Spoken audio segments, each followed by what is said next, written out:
Ayan mga kamangyan, dito nga po ay pumasok kami ng gubat para maghanap po ng mga bagay na buhol at salubong na buko ng kawayan.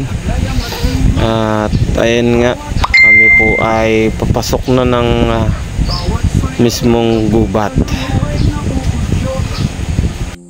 Bakit ba malupit? At yan, nang pasok pa nga lang po ay agad ko napansin ito na talagang napakagandang salubong na buko ng kawayan.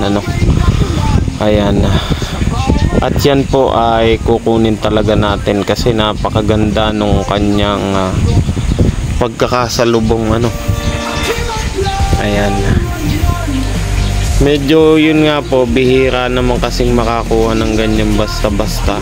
Hindi kakakaka ay makakakuha ka ng salubong na ganyan. Dito naman, inangako po ito kasi talagang pinatay niya yung kawayan ng bagay na ito. At yun nga, grabing kunat niya. Ibig sabihin talagang pwede siyang gamitin sa mga tulad ng sabong, ayan, ganyan, sa negosyo kasi talagang kapit na kapit, yapos na yapos. Mahirap pong basta-basta papasok sa gubat kasi alam nyo naman kung gaano kapanganib ang gubat.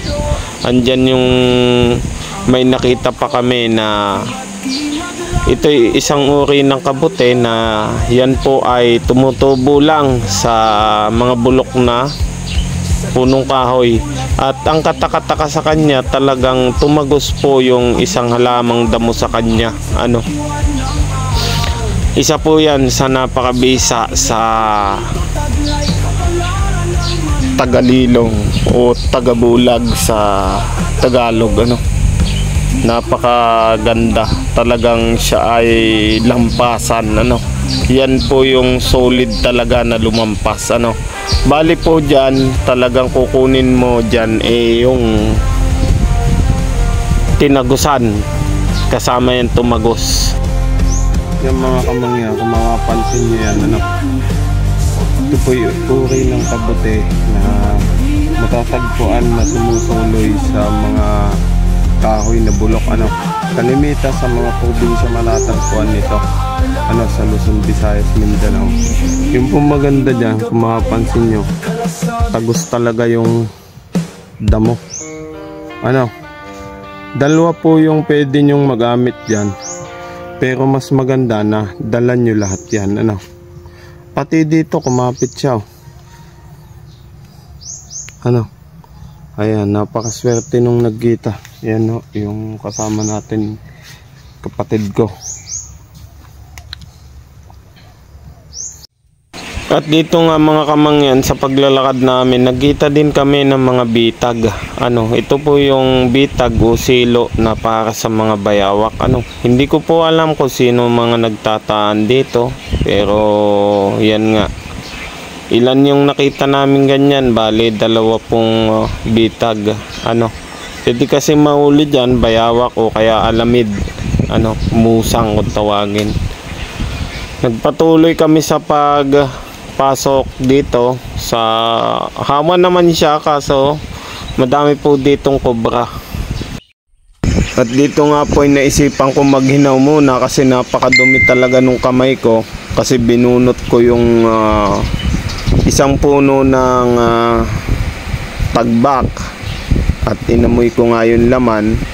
Maaari din pala siyang gawing pangontra. Kaya naghinaw po tayo dito sa umaagos na batis. At nakakita pa nga tayo ng isang bitag para sa mga ibon naman tulad ng tikling. Yan, madami po kasing ibon dito sa lugar namin.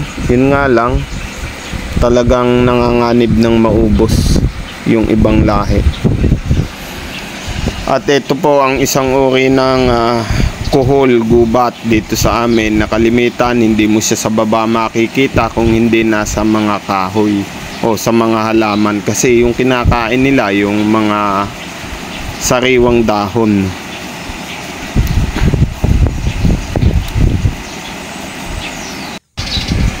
Sa pagkakataong ito mga kamangyan ay naghahanap naman ako dito ng salubong na uway, pero talaga pong minalas, talaga napakabihirang makita nun, ano. At ito po ay yung tinatawag na tagbak, mga kamangyan. Yan yung sinasabi ng matatanda sa una, na pag meron ka daw niyan o pag meron niya sa kagubatan, talagang walang ahas. Kasi takot na takot daw dyan ng ahas. Yun yung kasabihan ng unang mga lahi, kumbaga yung mga antik na matatanda sa una, ano. Madami po kasi silang mga kasabihan. Dito napansin ko din po ang isang bagin na namatay na nga lang, pero halos tumagos siya sa isang punong ito. Yun nga lang, mas talo siya nung puno, ano, kasi yung bagin ay talagang namatay, ano. Pero dito pinag-isipan ko din na para lang naman siyang naipit nung sanga, ano. Ibig sabihin hindi pa din natin masasabi kung talagang tumagos siya, ano. Maaring sa paglaki ng kahoy ando dun yung bagin kaya naipit.